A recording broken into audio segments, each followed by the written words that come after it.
Buenas tardes, queridos estudiantes, alumnos y alumnas de segundo año medio. Espero que hayan tenido un buen receso, ¿cierto? Este tiempo para distraerse, recrearse, bueno, en la medida de lo que se puede.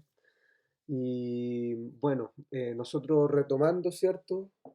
Lo que veníamos trabajando el primer semestre, hoy día vamos a ver los indicadores, ¿ya? Respecto a esto, me gustaría dejar en claro o que tuviesen más o menos claro cómo hemos ido trabajando desde el inicio de año para llegar hasta este punto, ¿ya? Recuerden que ustedes partieron eligiendo tipos de proyectos en las primeras clases y después fueron desarrollando estos proyectos, ¿cierto? Poco a poco empezamos a comenzar lo que a desarrollar, ¿cierto? Nuestros objetivos, el objetivo principal de nuestro proyecto. Hemos también visto lo que son los objetivos específicos, ¿ya? Y ahora nos toca ver los indicadores. Yo todo lo que he entregado va de lo general a lo particular. ¿Qué quiere decir esto? Que lo más general, ¿cierto? Y lo más grande es nuestro objetivo general. Después del objetivo general se desprenden nuestros objetivos específicos y ahora estos objetivos específicos a su vez deben tener indicadores. Yo más adelante igual en la próxima clase voy a explicar bien y voy a dar muchos más ejemplos, pero por mientras quiero que tengamos claro lo que les voy a explicar a continuación. Bueno, entonces, ¿qué son los indicadores y para qué sirven? ¿Ya? Esa es la pregunta. ¿Para qué nos van a servir estos indicadores en nuestro proyecto? Lo primero que tenemos que tener claro es que los indicadores son variables que intentan medir o hacer objetiva nuestra información. ¿Ya? Los tenemos en dos características. Aquí ya podemos empezar a hacer nuestras primeras aproximaciones al tema. Tenemos indicadores que son cuantitativos e indicadores que son cualitativos, ¿ya?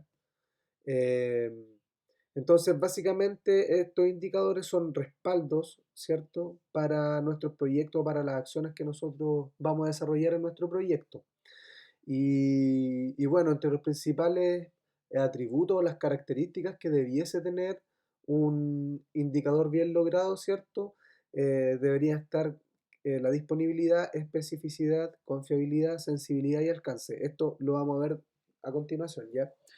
Eh, importante que, importante que de lo que acabamos de ver, ¿cierto? Ahora en este cuadro, se queden con las ideas más generales. Para empezar, recuerden que son variables que intentan volver nuestra información objetiva, ¿ya? Es decir, nosotros con los indicadores vamos a demostrar algo. Después se van a dar cuenta de que indicadores están presentes, digamos, en nuestra vida cotidiana y que, por ejemplo, un termómetro es un indicador. Un termómetro lo que hace es nos indica cuánta temperatura hay. Y eso lo que está haciendo, ese indicador del termómetro, está objetivizando una información. Es decir, si a mí me toman la temperatura, yo no puedo decir, ah, no, es que sabéis que yo creo que tengo 36. Yo creo que tengo 36 porque así me siento. Sin embargo, si el termómetro muestra que yo tengo 38, está indicando de que tengo fiebre, ¿ya? Entonces, por eso estos indicadores intentan volver nuestra información objetiva, ¿ya? Esa como primera idea. Les doy el ejemplo del termómetro para que no piensen de que esto es complejo, porque como les digo, en nuestra cotidianidad está esto, ¿ya? Y recuerden de que estos indicadores pueden ser cuantitativos o cualitativos. Y los buenos indicadores tienen que tener atributos, los siguientes atributos que los voy a pasar a explicar acá. Primero, la disponibilidad. ¿Qué quiere decir eso? Que, bueno, los indicadores se construyen, ¿ya? Nosotros no vamos a construir los nuestros porque, o sea, vamos a construir nuestros instrumentos, pero cualitativos, pero los cuantitativos son complejos de hacer eh, para, digamos, el nivel de expertise que nosotros queremos en nuestros proyectos, así que no va a ser necesario eso. Ya, pero igual es importante que al menos esta información, aunque no la memoricen, sí sepan o tengan algún tipo de idea de qué es lo que hace un buen indicador o no. Entonces, los datos básicos para la construcción del indicador deben ser de fácil obtención. Eso, lo primero, toda la información que nosotros manejemos en nuestros proyectos y sobre todo para crear indicadores, deben ser de fácil obtención, ¿ya? Tienen que ser simples también. Lo que yo le estaba explicando ahora, el tema de medir la temperatura, es un instrumento, ¿cierto?, que de una manera simple nos muestra cuánta temperatura hay, ¿cierto?, dentro de nuestro cuerpo o en otros espacios, ¿cierto?, y bajo otros contextos. También estos indicadores tienen que ser válidos. Quiere decir de que realmente el fenómeno que se quiera medir lo deben hacer, ¿ya? Si, ¿qué validez, por ejemplo, tendría ese mismo termómetro si no marcase, por ejemplo, la temperatura?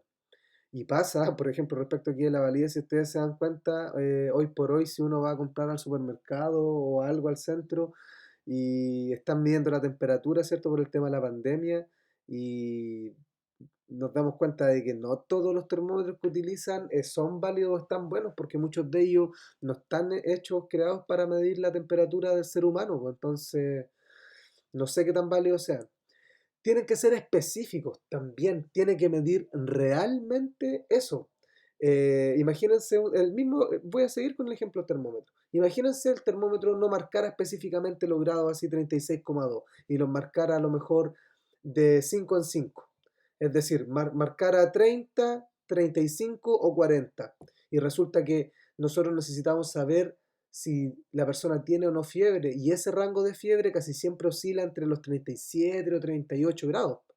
Por lo tanto, si yo tuviese un termómetro con esas características, no, la verdad es que no estaría cumpliendo este factor de especificidad. Por lo tanto, ojo ahí, también los instrumentos que nosotros utilicemos deben ser específicos. Confiable, eso quiere decir de que los datos que se utilizaron para construir un indicador son fidedignos. Y después sensibilidad y alcance, que básicamente lo tienen que entender, eh, de que la sensibilidad, por ejemplo, eh, el indicador, independiente de la magnitud que tenga, ya debe servir para identificar algunas situaciones, ¿ya? Eso es un poco más complejo de entender, así que olvídenlo o échenle una mirada después. Yo esta guía se las voy a enviar también después para que la puedan leer. Pero nosotros no vamos a trabajar de esta manera, ¿ya? Recuerden que todo lo que estamos viendo acá es en el caso que nosotros quisiéramos crear un indicador, ¿ya? Eh, y bueno, nosotros estos indicadores los vamos a clasificar en dos grupos: los cuantitativos y los cualitativos. Por ejemplo, el cuantitativo es una representación numérica de un proceso, ¿ya?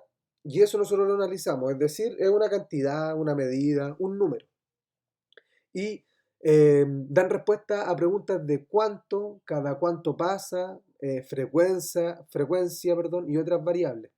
Por ejemplo, eh, si alguien quisiera Si alguien quisiera, por ejemplo, está trabajando, imagínense con los proyectos que yo di al principio, con un proyecto comunitario y está haciendo una huerta urbana, ¿ya? Y alguien quiere, para desarrollar un indicador, ¿cierto? Para darse cuenta y medir eh, cuánta gente va, por ejemplo, o cuánta gente tiene jardines en sus casas. Ahí nosotros estaríamos elaborando un indicador numérico. Por ejemplo, en el pasaje, imagínense, acá les voy a colocar el ejemplo. En el pasaje hay 40 casas. Ustedes saben que mi letra es horrible. Voy a intentar escribirla mejor. Ya, imagínense que en mi pasaje, ¿cierto? Hay 40 casas. Y de esas 40 casas, por ejemplo, yo me coloco a contar y me doy cuenta de que 23 de ellas tienen jardín, ¿cierto? Este indicador aquí, a mí, ¿para qué me va a servir? Para darme cuenta de que del 100% de las casas de mi pasaje, más del 50% tienen jardín. Por lo tanto, crear una huerta, ¿cierto? O que los vecinos tengan huerta en sus casas es viable. para más del 50% de ellos. Y esto también nos sirve para darnos cuenta de otra cosa, pues. Es decir, el indicador no solamente nos sirve para lo que nosotros estamos viendo, sino que también esto mismo que yo acabo de hacer acá me sirve para darme cuenta de que hay 17 casas que no tienen jardín, ¿ya? Hay 17 familias que no tienen jardín, por lo tanto les va a costar tener un huerto en su jardín. Entonces, esta información a mí me va a servir para ver qué podemos hacer con esas 17 casas o 17 familias en las cuales no poseen jardines. Entonces, quizás nosotros vamos a tener que hacer huertos de otra manera, aprovechando a lo mejor maceteros, o creando, o desarrollando, o innovando, ¿cierto? Algún método para que esas 17 casas puedan también tener sus huertos en sus jardines, ¿ya? Esto, por favor, alumnos y alumnas, recuerden de que esto es lo que yo acabo de escribir acá, es solamente un ejemplo, ¿ya? Es solamente un ejemplo para que entendiesen cómo funcionan los indicadores cuantitativos. Y los indicadores cualitativos, bueno, lógicamente, ¿ciertos? Son contrarios a los que acabamos de ver porque no muestran una medida numérica, ¿ya? Finalmente, buscan, ¿cierto? Describir o medir, ¿cierto? O tener algunas percepciones, ideas o perspectivas de algo que ha ocurrido o que está ocurriendo. Y casi siempre estos indicadores están basados en encuestas, entrevistas, percepciones orientadas o algún tipo de instrumento, ¿cierto? Donde, desde donde yo quiera levantar la información, yo pueda llegar a respuestas, ¿ya? Por ejemplo, cuándo, quién, dónde, qué, cómo y por qué. Acá, el mismo caso, por ejemplo, los huertos orgánicos, quizás yo podría, estas mismas 40 casas, ¿cierto? Las mismas 40 casas que vimos, aplicar una encuesta, donde nosotros empezamos a aclarar algunas dudas. Por ejemplo, vecino o vecina, ¿usted considera que, partiendo por preguntas súper generales, ¿usted considera que consumir frutas y verduras orgánicas ayuda a mejorar nuestra calidad de vida? Y ahí dar un espacio para que a lo mejor ellos respondan, sí, sabe que considero de que es sumamente importante, puede que otra gente también responda que no, pero de eso se trata esto, de que más que cuantificar datos, ¿cierto? De las 40 encuestas que podemos llegar a hacer, a nosotros nos van marcando tendencias, y nos vamos dando cuenta de las opiniones y las perspectivas que de la información nos está entregando, ¿ya? Estos son los dos tipos de indicadores cuantitativos y cualitativos con los cuales nosotros vamos a trabajar.